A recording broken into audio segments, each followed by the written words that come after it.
Welcome to the Financial Coaches Podcast, where we talk about how to build your practice from startup to scale up while being the kind of coach your clients crave. Finally, a podcast for financial coaches. Here are your hosts, Maria Casillas and Cody Sizemore. Hello and welcome back to the Financial Coaches Podcast. My name is Cody Sizemore and I'm joined here by my lovely co-host, Maria Casillas. And today we are going to kind of build off of some of the topics that we've talked about in our previous couple of episodes. And it really just has to do with like getting started as a financial coach and really just getting started with what you have, which I think that's really, really important conversation to have. So before we get into that, though, I just want to throw out a couple reminders and also acknowledge a few people as well.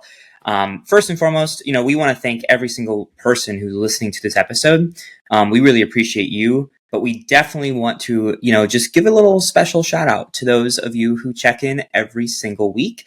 We call you guys our every weekers, and you are, so appreciated by us. You're basically like the bloodline of this podcast, and we wouldn't be here without you. So we just really appreciate that.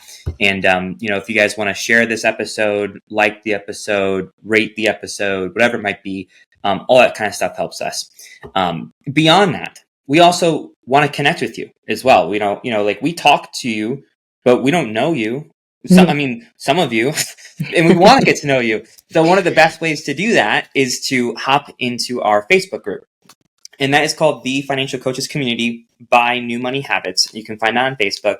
Just answer a few questions, hop right in, introduce yourself, and, ask questions. Interact with us.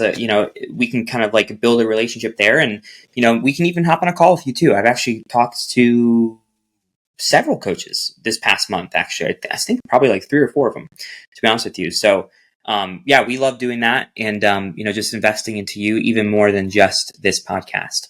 So with all that being said, let's get into this episode. Maria, how yes, you doing sir. today? I'm doing super well. Thank you. Yourself? Doing better now. Good. I had a rough morning. It's feeling a little bit nauseous, but I'm good now. Oh, good. Well, I'm glad that we're able to still hop on here and deliver this incredible message to our listeners today. Listen, this is something that just came up a few weeks ago. One of the things that New Money Habits does is try to do some volunteer work in our community. And in the city in which we live, there is a library program. It's called EON, Entrepreneur Outreach Network, and they have a youth version of that every summer. So the youth version of that is just like a 2-week camp where they, have as many kids who are wanting to sign up come in and basically figure out how to be an entrepreneur. And they have to set up a business plan. They have to figure out how they're going to spend their money. They present this whole presentation to a group of what used to be called judges. Now they're calling them investors. And those investors are deciding where they're going to put their money. So it's kind of a cool, project that these kids go through. It's a process that they have to figure out how to navigate. And then as they get older, the hope is that we have some budding entrepreneurs in our community. Well, Mike and I were actually volunteering over there about a week ago, and we figured one of the things that the kids were going to talk about was if their finances in their business, right? And we like to give them a $25 gift card in order to let them as a group decide what they're going to do. So each small group gets this $25 gift card, and then they get to go and spend the money on the things that they think are going to help their business idea grow. Well, one of the things that we talked about during that was the idea of brainstorming all of the things that you want and then having that wah moment where you realize, oh yeah, that's going to cost way more than $25. And then having to prioritize what it is that they need. And it just kind of reminded me about when I first started business and when I was coaching other small business owners that weren't necessarily financial coaches, but one of the stories that always comes to mind is a budding baker. And she had been baking for years, and people were actually like saying, hey, I'd love you to make this for me. And so she was starting to get some money from that. But when it came to opening her doors as an actual business, she got all stuck in her mind about, well, I don't have the proper tools in order to actually create this business. And I said, well, what's one example of that? She goes, well, for example, a piping, I think it's called an icing pipe or something.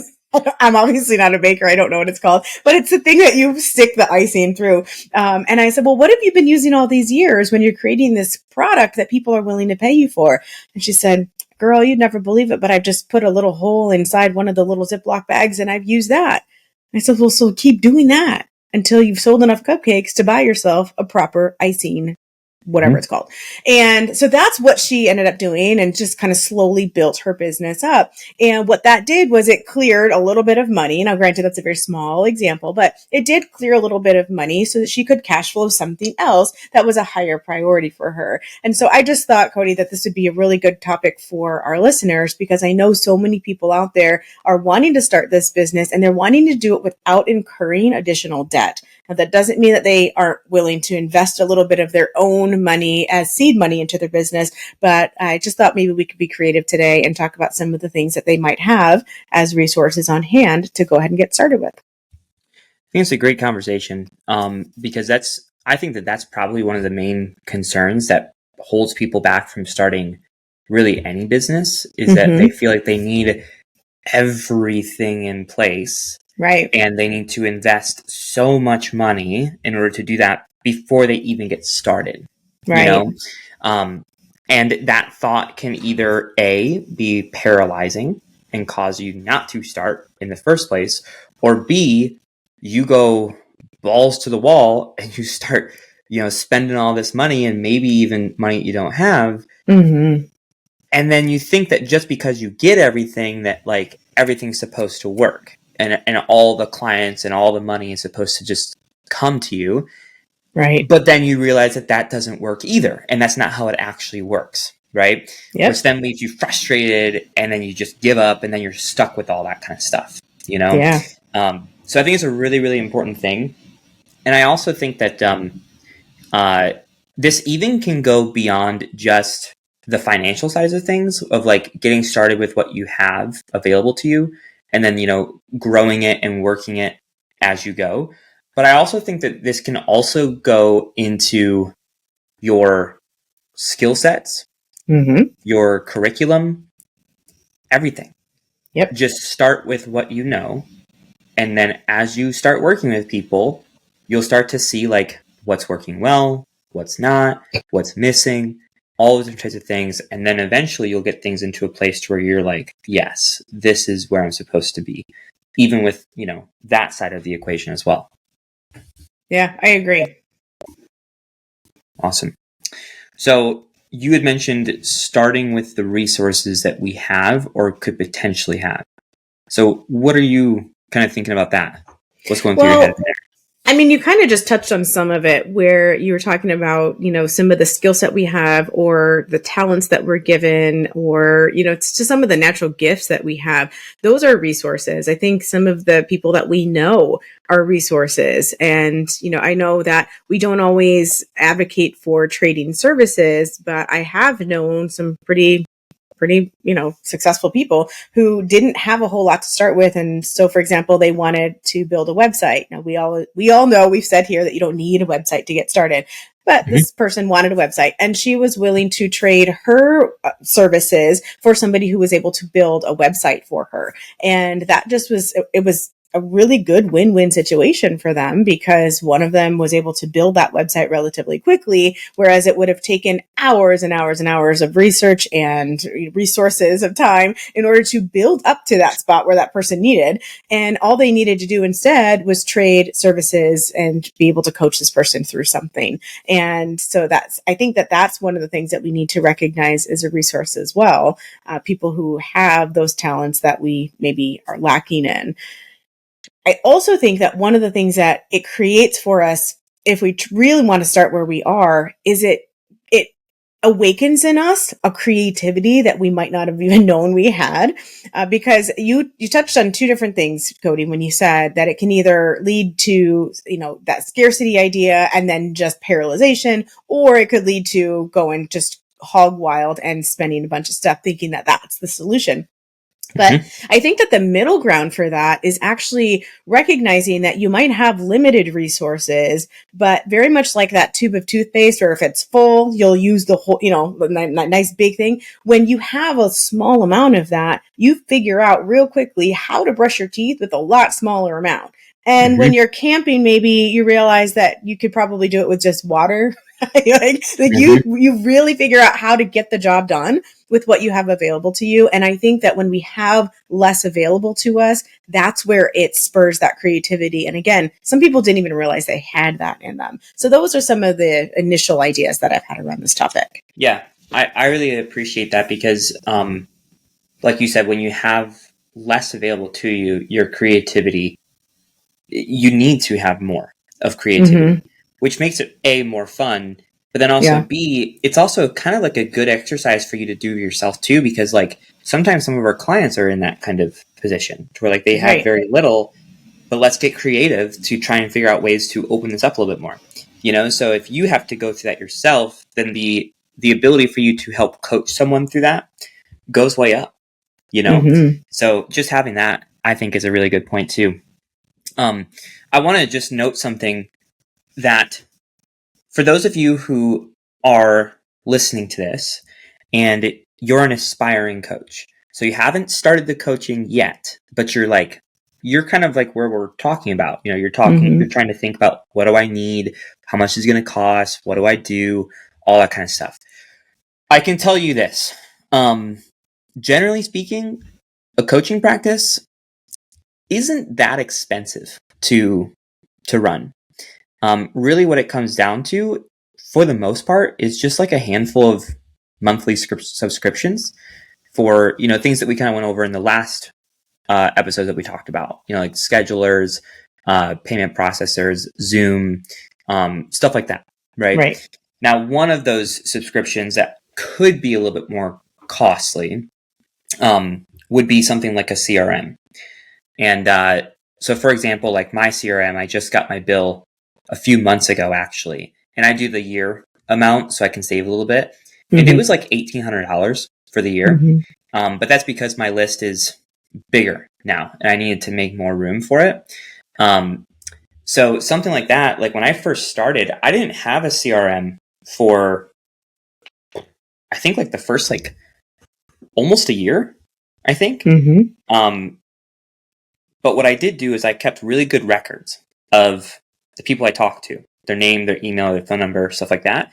So that when I did get a CRM, because I built the business into something that I thought like, hey, like this actually makes sense to do now, I just put it in manually, and then from there it all just automated from there. So that's even one example of like, I didn't let not having a CRM hold me back from getting started. You know? Yeah, it's a great example. And I'm really glad you brought it up because you're saying, hey, I had paper and I had pen, and I Mm-hmm. had organizational skills. So Yep. I put those resources together and made do with what I had until I was able to do something more. And then you didn't discard all of those resources. You actually built upon them. That was the foundation Right. for you. You put them into the CRM. And it's, yeah, Mm-hmm. great, great example. Mm-hmm. Yeah, I think that as coaches, probably the biggest expense that would be for us would probably be investing into coaching for ourselves, to I be honest with agree. you. And that's something that like I've done several of that. Like I've Mm-hmm. done one that was $2,000, one that was $3,000, one that was 12 grand, one that was 9 grand, one that was 6 grand, one that was 6 grand. I've done those things, but I've done it in a way to where like I built the business up, saved that much, and then invested into these things, kind of Mm-hmm. thing. Mm-hmm. And there are some that are more affordable, but there are some that obviously are of the amounts that I just listed. And the good news is that, shameless plug, we have a course called Getting Started as a Financial Coach, and it's way less than any of those. It's in the three figures. It's not even four figures. It's in the three figures. So just a shameless plug there that, that is something that you could do with the resources that you may or may not have, So just saying. Yeah. I really like that last one about the coaching because I remember myself. I mean, I'll do one even better. I don't even know if this is, maybe it's not awesome. It's not a great idea, but we did it because we really just needed something to that what we could afford. And in the very, very beginning, there was another friend of mine and myself who there was one person that we were really interested in doing her course. And we actually went in on it together. Now, we did not violate any copyright laws or anything like that. It created a need for me to go to her house and actually sit and watch this stuff with her. But it was a way for us to both be able to utilize that. And we had completely different businesses. So it wasn't like a financial coaching specific thing. But it was actually just, it was great. And it also allowed me to network with her and have some bit more ideas. And it was so much better than just a self-guided course that we were able to, be able to talk to each other over. So that's another thing. There really is no excuse. You can create your destiny through the resources that you have. And just start with what you've got. Know that that's not where you have to stay. No one here, I don't do that anymore. I don't have to do that anymore. I didn't start out with a $10,000 course. I worked my way up to a $10,000 one-to-one coaching. It was not something that I said I can absolutely do this. And the other thing too is that I learned some really tough lessons along the way. Some of the people I invested in, I wish I had not. And it had more to do with who they were as people, a lot less to do that, with the content. But I learned how to be a better person at vetting the people that I was giving money to. So that's another thing, it was a good lesson. I'm glad I learned it at the $1,500 level, not the $10,000 level. Just throwing that out there. But that's not even what we were talking about today. I just wanted to say, let's make sure that you start with what you have. Because and I think you're right, Cody, that the idea of investing into ourselves is one of the biggest investments that we're going to have. And, we don't want you to feel like you have to go 100% into debt over it, but also don't disregard that. That is one more point I want to say. I think that so many times coaches think, well, I don't need a coach because I'm a coach myself. And I think that that's just silly. Like the person who doesn't need marriage counseling because they're a marriage counselor, if your marriage is struggling, you could still use a counselor. You can use that outside view. And so I don't want people to think that, just because you've gotten yourself out of debt and you've done the things that you're now teaching other people, that you wouldn't benefit from having a guide in your practice as well. So. Mm-hmm. Yeah, I completely agree. That is one thing that really I learned that very quickly, but that is one thing that as I talk to a lot of coaches, they have this like, I don't know if it's an apprehension or maybe like a fear, or maybe because like we're so money conscious, us being financial coaches, that we're like, oh man, like, investing X amount into coaching, I don't know if that makes sense for me. But it's also like, how can you not do that and then expect people to do that for you? Like that's like saying like, oh, well, I'm a doctor, so I don't need to go to a doctor kind of thing. Like it's the same thing.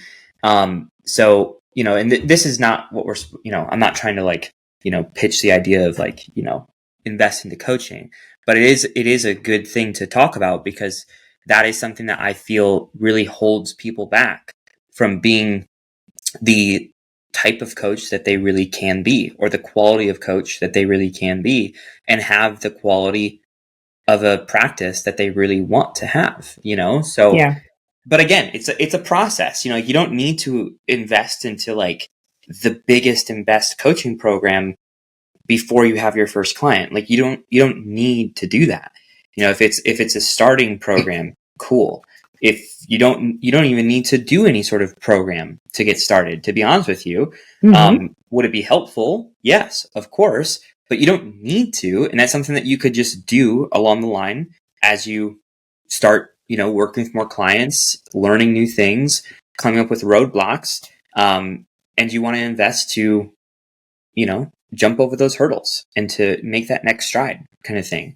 So it's a whole process, but I think that the big message that we're trying to get across in this episode is that just get started like that. I think that that's like the biggest message here, that like, you shouldn't allow things to hold you back, whether it be financial resources, whether it be fear, whether it be confidence, whether it be any of that kind of stuff, it's better to just get started and then make adjustments as you go.